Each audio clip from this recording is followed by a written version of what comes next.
Let's talk a little bit about identifying the core concept. Remember that we discussed this before. You can turn ordinary products into experiences, whether they be goods, services, ideas, or even ideologies. And the steps to managing experiences over time include identifying the core experience, designing the experience, staging the experience, and then managing the experience over time. Today, we're going to talk about identifying the core experience. And it's crucial to be able to do this because you can't design, stage, or manage an experience unless you know what it is. So, what about identifying the core experience concept? Well, these are the kinds of things we need to be thinking about when we try to identify the core experience concept. Now, in existing products like my example of the NHRA or NASCAR, we might be trying to identify the current core experience. In other cases, we might be identifying what an owner of a good or service might want to do in the future to either modify their core experience or to turn a functional product or service into an experience. So the first question is, well, what do we mean by the blank experience? All right, so we have all kinds of examples of that, right? We have something like the Fremont Street experience. Well, what do we mean when we say the Fremont Street experience? Well, for most of us, that means a trip downtown, trying to find some level of parking, and then taking our guests, typically out-of-town guests, over to see the video show on the ceiling of the Fremont Street experience. Most of us would also have some negative connotations about the experience in terms of perhaps people begging for money or whatever when we go down there.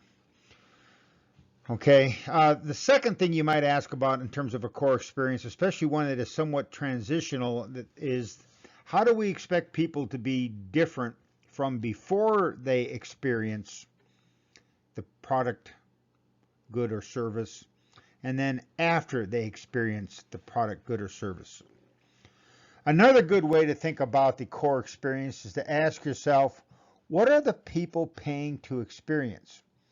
Why are people spending money on this good, this service, this idea, or in our case, this experience? And so we talked about this with NASCAR. NASCAR is actually selling racing, but the NHRA is actually selling speed. And when we've talked about that before, and we'll talk about it again as we go through these examples.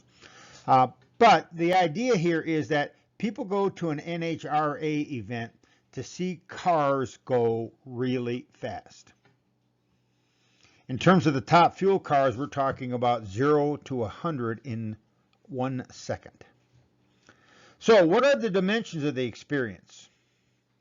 So dimensions of the experience include mental and physical stimulation elements that are your senses, your emotions, your thinking, the actions that you take, and your sense of affiliation or relating.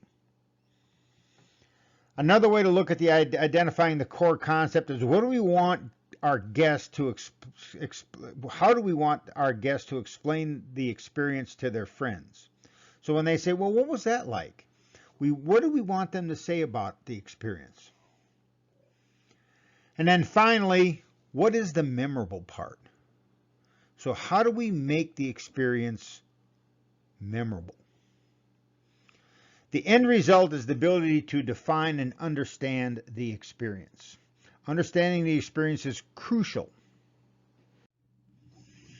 Well, the building blocks to understanding a core experience are the senses, feelings, thinking, action, and relating. So let's cover each of those in turn. First, the senses. So the senses include touch, sight, smell, hearing, and tasting. So when we talk about the senses, we really mean, what does the experience look like? What does the experience feel like? What are the smells, the sounds, the taste of the experience? Some examples, and I have just some sort of random examples here. In terms of a concert, it might be what? It might be the way that the stage looks, the costumes of the people who are putting on the concert, props, seating, sound levels are all part of the senses. I know you've all been to concerts where the music was just too loud, and you've probably been to some concerts where the sound levels were somehow too low. At a concert, sound levels are a crucial aspect of making sure that the experience is very positive. In terms of an MBA program, it could be things like the look of the buildings and the rooms, the way the faculty dresses, smells, or even the absence of any smells. It could be the seating. Is the seating comfortable enough to sit in a classroom for 75 minutes without squirming in your seat? In terms of a restaurant, it's the look of the restaurant, the smells, the sounds, the taste of the food, and even the touch, like the weight of the forks and knives. Feelings. How does the experience make you feel? So feelings include emotions: happy, sad, anxious, nervous, maybe nostalgic. What are the emotions that are elicited? So when you go to a concert, the sort of feelings that you have is the feeling of excitement as the front band comes out and plays some songs, and then they typically dim the lights and the main attraction comes out. You might have a feeling of being anxious. You're ready to see that particular band perform. Or maybe anticipation. You're anticipating hearing particular songs that you remember from the band. An MBA program. It might be the sense of alma mater.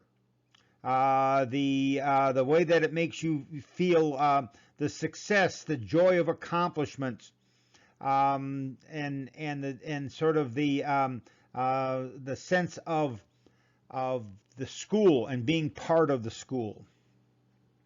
A restaurant. Well, maybe it makes you feel like I'm in Italy or at my grandmother's house. The feelings may be happy, once again, anticipation of the meal and the experience. It could be a number of these things, and it really is the way that the experience makes you feel. It's an important part of understanding the core experience. Next is thinking. This is the mental stimulation, creativity, and problem solving.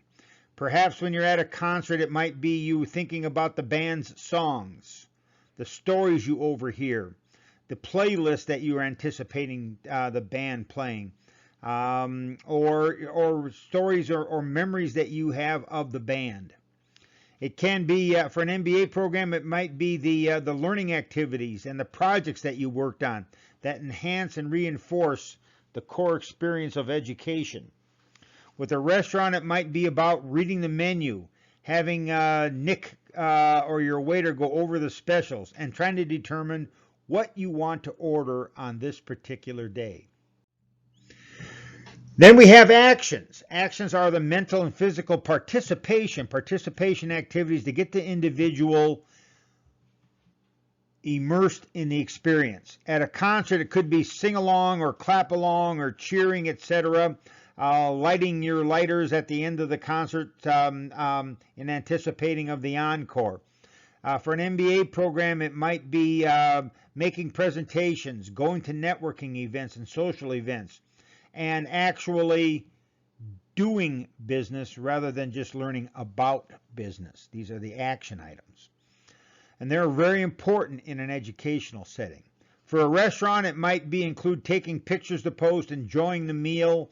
It could be engaging the waiter or waitress or the owner of the restaurant in conversation. And then finally is this concept of relating or affiliation. So relating refers to affiliation or a sense of belonging or team loyalty or relating the activity to your personal lifestyle.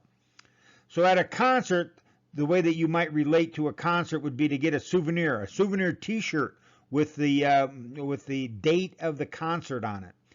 Maybe taking pictures or buying the group's music online. Those are all ways to demonstrate your affiliation and your relationship to the band. There are certain bands that I certainly relate with that were part of my youth, and that when I do see them in concert, it takes me back, and I relate to them as being part of my youth. MBA programs, it's all about your school. Have we convinced you to be a supportive alumni while you are here? At the end of your leaving school, are you going to be supportive of the university, or are you going to disparage the university? Things like school apparel, license plate frames, etc. For a restaurant, it might be posting pictures, liking the restaurant on Facebook, etc. In summary, identifying the core experience is not as easy as you think, and in many cases, even myself, my first idea of what the core experience is and what it actually is often not correct, and I do need to make an adjustment to that. When you think about identifying the core experience, be specific. It could be an Italian restaurant, but a better description of the core experience is attending an Italian restaurant or visiting an Italian restaurant in Rome circa 1958. Another example here is the new Chevrolet Silverado Trail Boss truck. And I have a picture of it here on the left. It's really a regular Silverado that's got a slightly higher suspension and is four-wheel drive, versus a really true off-road warrior Chevrolet Silverado truck, like the one on the right, which last year made its debut in the Baja 1000 race. Now that's a real off-road warrior.